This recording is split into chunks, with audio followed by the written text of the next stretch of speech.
punya salah, Abu Jahal punya salah, Karl Singh punya salah. Itu sebab tak boleh sebut rest in peace, tak boleh. No. Golongan tu bila masuk je kubur, marabuka ni kubur lapak tu.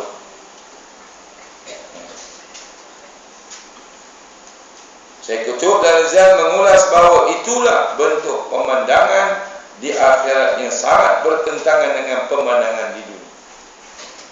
Di dunia, walaupun musyrikin itu menentang Allah Ta'ala, Al-Quran dan Nabi Muhammad SAW, namun tetap dikurnia oleh Allah dengan pelbagai kemudahan.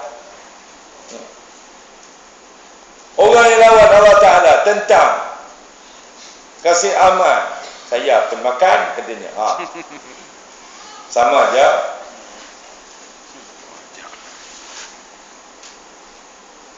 Namun pemandangan yang berbeza dengan akhirat, yaitu manusia musyrikin itu sudah tidak mendapat sebarang kemudahan. Tersebab ijtihad Imam Malik dalam konteks melaksanakan hukum Allah, apa dia? Hukum Allah, hudud qisas untuk orang Islam. Kenapa tidak diijtihadkan oleh Imam Malik turut orang kafir selain daripada orang Islam dikenakan juga hudud dan qisas? Sebab kata Imam Malik, orang-orang yang bukan Islam itu tidak ada kesan di negeri akhirat. Orang kafir sekiranya dipotong tangannya kerana mencuri harta dunia, lalu di akhirat besok tetap dihumban ke dalam neraka.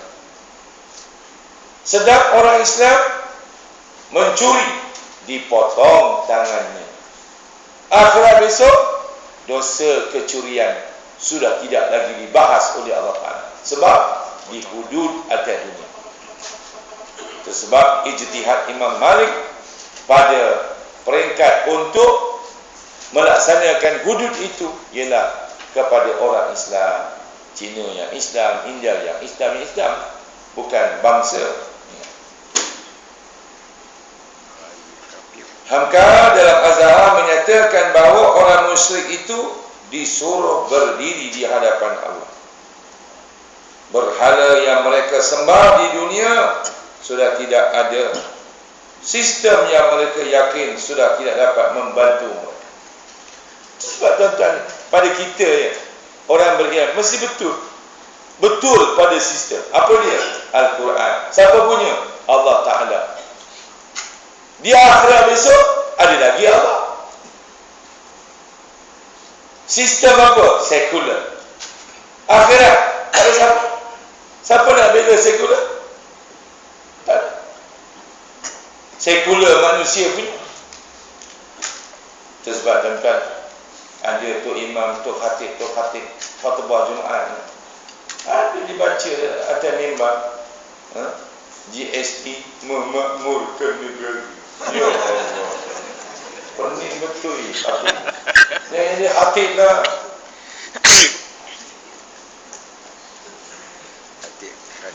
Tuan-tuan, apa peranan mimbar?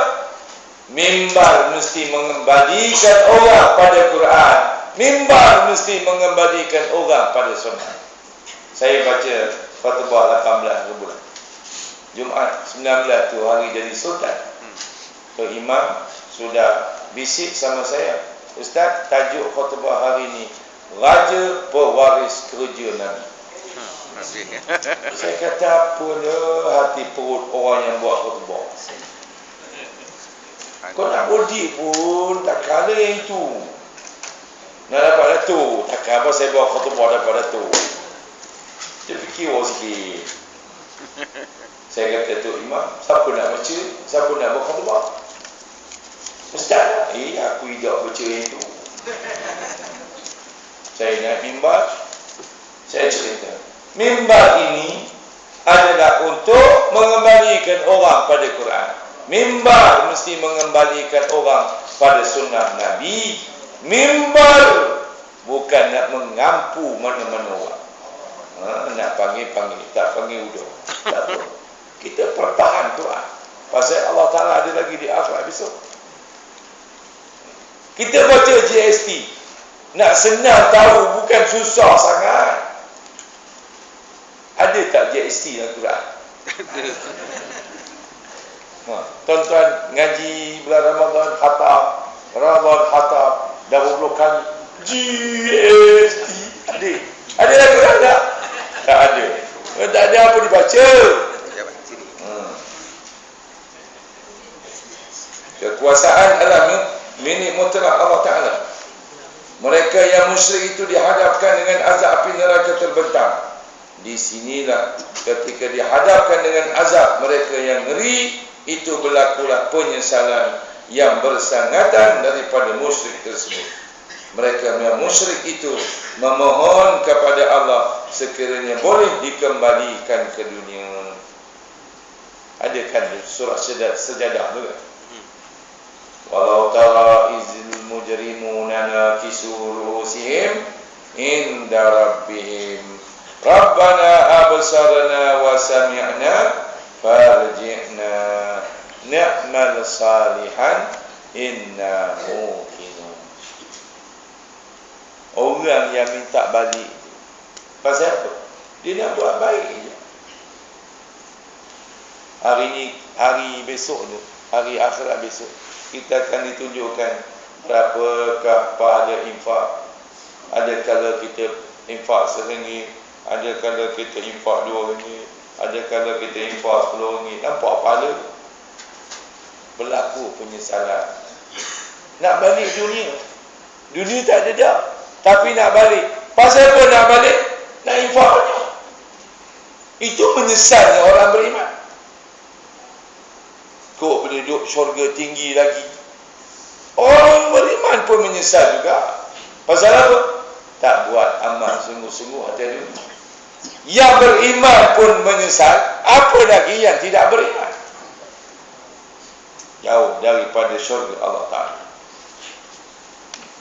Faqalu ya laitana nuraddu wa la nukazzibu bi ayati rabbina wa nakuna minal mu'minin.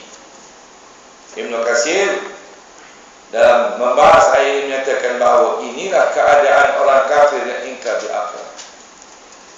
Kemahuan mereka adalah mahu kembali ke dunia dan menjadi orang mukmin. Tak ada dah, tak boleh dah. Tetapi ternyata bahawa kemahuan mereka sudah tidak dilayan oleh Allah Ta'ala. Tengok macam mana Allah Ta'ala melayan orang yang menentang dia atas dunia. Wa man a'rada an zikri fa inna lahu ma'isyatan danka. Siapa yang beralih dia daripada peringatan Quran, fa inna lahu, maka akan dibagi kepadanya kehidupan ma'isyatan danka. Wa nahsyuruhum yaumal qiyamati a'ma. Akhirat besok. Di dunia kamu menentang Allah, dikumpul di hadapan Allah di akhirat a'ma, buta. Berkata yang buta, lima hasyaratani a'ma, kenapa kami dibutakan? Allah Ta'ala jawab senang. Dulu atas dunia kamu lupa kami, hari ini kami lupa ke kamu pula. Susah pun? Tak ada susah. Tepin pun, bukan main banyak hujan. Hujan sesaja, buka paip tak daya. Ada satu ustaz sudah mengadu satu tempat saya ceramah. Ustaz, dah 2 malam awak tak ngadu. Apa ni? Ketiak bau busuk. Mandi sekali sehari, buka paip, air tak keluar. Bukankah itu azab? Pasal apa? Hujan tak turun tempat takungan. Hujan turun, tak mana-mana tak. Takungan tak ada hujan turun. Hamka ketika menafsir bahagian kedua ayat ini berhujah sikap memohon balik ke dunia oleh golongan kafir yang ingkar di hadapan Allah setelah dihadapkan ke azab neraka adalah juga satu pembohongan. Walaupun minta ke balik ke dunia bila balik besok kami jadi orang beriman, semua bohong. Menurut Hamka, di akhirat surat dan amalan sudah dihamparkan. Segala bentuk amalan tercatat Di dunia kekafiran maupun keengkaran boleh disembunyikan. Namun di akhirat, di hadapan Allah yang Maha Adil, kekafiran dan keengkaran itu sudah tidak dapat disembunyikan lagi. Bal badalahum makanu yukhfuna min qabl walau ruddu la'adu lima nuhu anhu wa inhum lakadzibun. Tetapi sebenarnya telah nyata bagi mereka kejahatan yang mereka dahulu sembunyikan, selalu menyembunyikannya. Sekiranya mereka dikembalikan ke dunia, tentulah mereka kembali kepada apa yang mereka telah dilarang mengerjakannya, dan sesungguhnya mereka itu pendusta.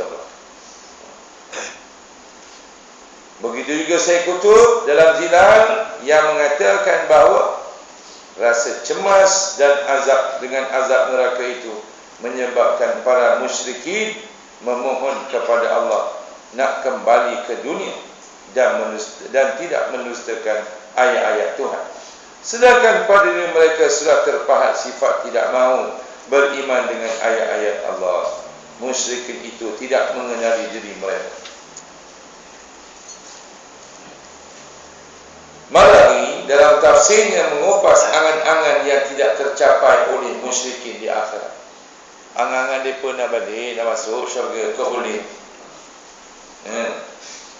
Dunia menentang Allah, engkar pada Allah, tak mau sistem hukum Allah, kok-koklah boleh. Akhirat masuk lega mak syurga.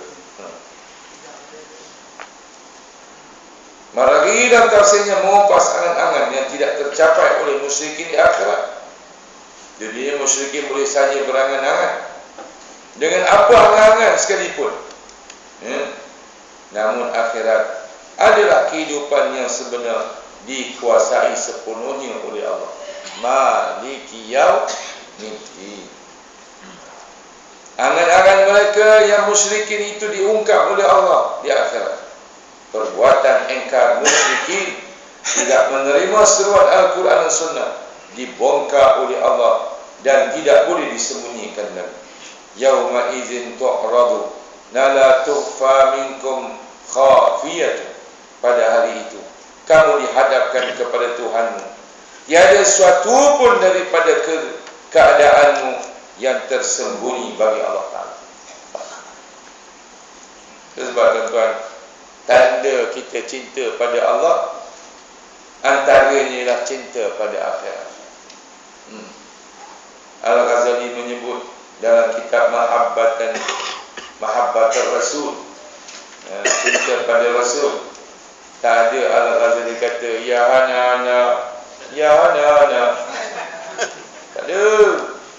Al-Ghazali kata cinta pada Quran, cinta pada perintah Allah. Ini ada orang mendakwa datang pula Nabi di majlis mereka. Macam-macam. Apakah angan-angan mereka yang menolak Quran dan Sunnah pada bab kewajipan melaksanakan hukum Allah? Apa agama angan-angan mereka? Apakah angan-angan mereka ialah memasuki syurga? Mereka boleh berangan-angan dengan apa saja angan-angan, tetapi keengkaran mereka dibalas oleh Allah dengan azab. Tuan-tuan, kehendak Quran dalam bab syurga ni bukan kehendak hati kita. Kita mesti ikut kehendak Quran. Ayat yang saya baca tadi. Alladzina yunfikuna fis-sarra wad-dharra, iaitu orang yang berinfak pada masa senang dan susah. Macam mana infak tu susah? Sikitlah. Macam mana infak tu senang? Banyaklah. Kita waktu senang pun RM1, waktu susah pun RM1. Betul ke tu? Nak masuk syurga tak? Ikut Quran. Wal kazimin al-ghaiz, menahan marah. ikut hati